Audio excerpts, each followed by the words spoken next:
स्नेहा का सपना था कि उसे कोई बहुत ज्यादा समझदार और स्मार्ट पढ़ा लिखा लड़का मिले। लेकिन कहते हैं ना, जो भाग्य में होता है होता वही है। देख, मैं साफ कह रही हूँ, लड़की के बाप के पास भर भर के पैसा है। अरे एक बार लड़की ने तुझे पसंद कर लिया तो समझ के पैसे की तो नदियां भर जाएंगी, लेकिन फिर भी तेरी प्यास नहीं बुझेगी बेटा। अरे माँ, फ्रिज में मैंने 2 बोतल पानी की रखी है, और कैसे प्यास बुझेगी। अरे पांचवी फेल, मैं बात कर रही हूँ पैसों की प्यास की। तू गवाह नहीं समझेगा इस बात को। बस तुझसे लोगों की नौकरी करवा लो। वो क्या है ना आशीष की माँ, वो सीधा है, और जिसे तू लोगों की नौकरी बोल रही है ना, वो आशीष का प्यार है अपने लोगों के लिए, जिनसे वो प्यार करता है या जिनसे जुड़ा हुआ है वो। अरे जमाना नहीं रहा वो। अरे आज की डेट में तो ना बेटा माँ का है, ना ही पति पत्नी का। कैसी बात कर रही है माँ? चाहे दुनिया यहाँ की वहाँ क्यों ना हो जाए, मैं आपके बिना नहीं रह सकता, ना ही मैं आपको कभी धोखा दे सकता हूँ। अरे हाँ, ठीक है ठीक है। देख, लड़की को पढ़ा लिखा लड़का चाहिए तो वहां चुप रहना। जबान खोलेगा तो पता चल जाएगा कि पांचवी पास है। अरे तो पढ़ा देती ना आगे। माना सौतेली माँ हो, लेकिन दहेज की लालच तो अपने बेटे जैसी ही रख रही हो। पापा ऐसा मत बोलिए ना माँ को, वो मेरी माँ है, मैं उनसे बहुत प्यार करता हूँ। अच्छा अच्छा बेटा, कुछ नहीं कहता, बस तैयार हो जा, चलते हैं और देखते हैं कि कौन है लड़की और क्या चाहती है। सभी मिलकर लड़की देखने जाते हैं, जहाँ स्नेहा आशीष को देखकर ही इम्प्रेस हो जाती है। वाह, कितना हैंडसम है। काश इससे मेरी शादी हो जाती, लेकिन पता नहीं कितना पढ़ा लिखा है। स्नेहा, लड़का बहुत अच्छा है, बेचारी की माँ दूसरी है, लेकिन देख रही है ना, हीरा भी इतना चमकीला नहीं होगा जितना कि ये। स्नेहा को समझ नहीं आता कि वो क्या करे। वो आशीष से मिलती है, उसकी सादगी, उसकी बातें उसे भा जाती है। मैंने नहीं सोचा था कि इतना पढ़ा लिखा लड़का मुझे मिलेगा। मैं शादी करने के लिए तैयार हूँ। और फिर स्नेहा और आशीष की शादी हो जाती है। शादी के बाद सासू माँ कहती है, अरे बेटा, वो तेरे जेवर मुझे दे दे, मैं संभाल कर रख दूंगी। स्नेहा, जो कि खुद भी एक समझदार लड़की थी, नहीं नहीं, मैं अपने जेवर नहीं दूंगी। उसके लिए तो मैंने पहले ही लॉकर खुलवा लिया था माँ जी। ये मेरी कुछ आर्टिफिशियल ज्वेलरी है, इसे रख लीजिए। वैसे मेरी अलमारी में जगह नहीं है ना। सास बेचारी नई नई बहू से क्या उलझती। सुनिए जी, मैंने आपके लिए खाना और नाश्ता बना दिया है। ऑफिस कब जाना है? कौन से ऑफिस में? मैं तो घर का सारा काम करता हूँ। हाँ, क्या बात कर रहे हैं? इतना पढ़ लिख कर आप घर का काम क्यों करते हैं? कितना पढ़ लिख कर? मैंने तो सिर्फ 5वीं तक पढ़ाई की है। तभी वहाँ सास आ जाती है। अरे 5वीं तक भी पढ़ लिया तो समझो मेरी कृपा से, वरना तो जो इसके लक्षण थे ना, क्या बताना। अच्छा आशीष, जरा बाहर जा और भाग कर टूथपेस्ट लेकर आ। सुबह से मंजन नहीं किया। और हाँ, फिर जाकर दुकान की सफाई कर देना। तेरा छोटा भाई दुकान पर जाने को तैयार हो रहा है। स्नेहा ये सब सुनकर हैरान रह जाती है।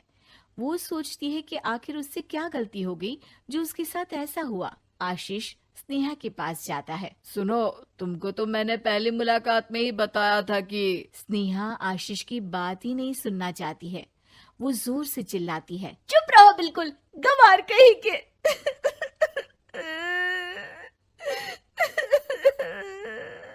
कितना बड़ा धोखा हो गया मेरे साथ। अब मैं इस घर में नहीं रह सकती। प्लीज ऐसी बात मत करो, मेरी पत्नी हो तुम, जैसे बोलोगी मैं वैसा करूंगा। मैं कोशिश करूंगा बाहर जाकर कोई काम ढूंढ लूं, पर प्लीज मत जाओ। चुप रहो गंवार कहीं के, मैं तुम्हारे जैसी की बीवी हो ही नहीं सकती। आशीष स्नेहा को लाख समझाने की कोशिश करता है, लेकिन वो अपने मायके चली जाती है। माँ चलिए ना, स्नेहा को मना कर लेकर आते हैं। अरे जाओ, बनाने जाए मेरी जूती।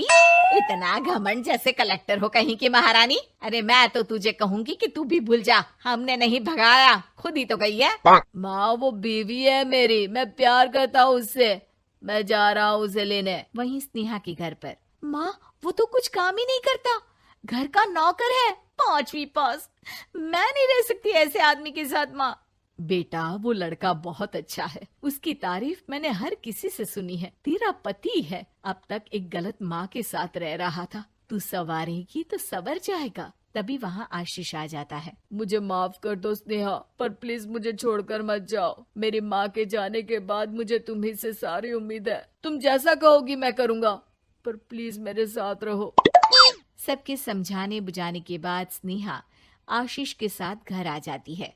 आ गई महारानी, अब आई हो और सच्चाई भी पता चल गई है, तो थोड़ा तमीज से पति के साथ घर देख, रसोई संभाल और हम सबकी सेवा कर। देखो, मैं अब इस घर में बंटवारा चाहती हूँ।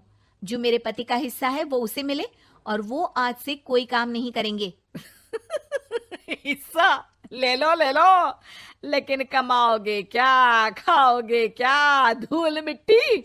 अरे तेरा पति किसी काम का नहीं है, वो तो मेरा बेटा कमा रहा है तो 2 रोटी मिल जाती है इसे।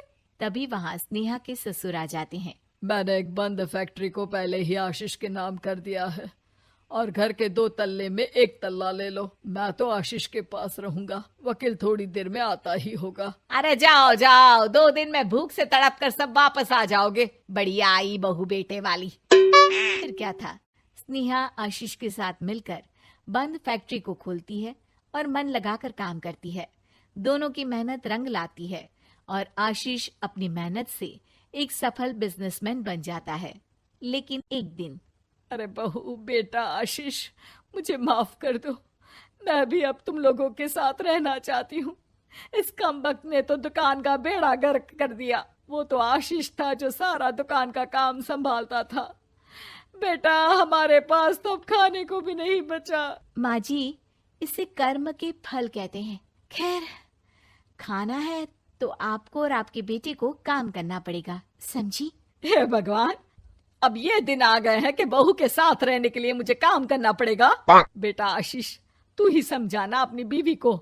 पता है ना मैंने तुझे कितने प्यार से पाला है। हाँ माँ, वो तो ऐसे ही बोल रही है आपको। अरे घर में कामकाज के लिए बहुत सारे नौकर चाकर है, आप आराम से रहिए माँ।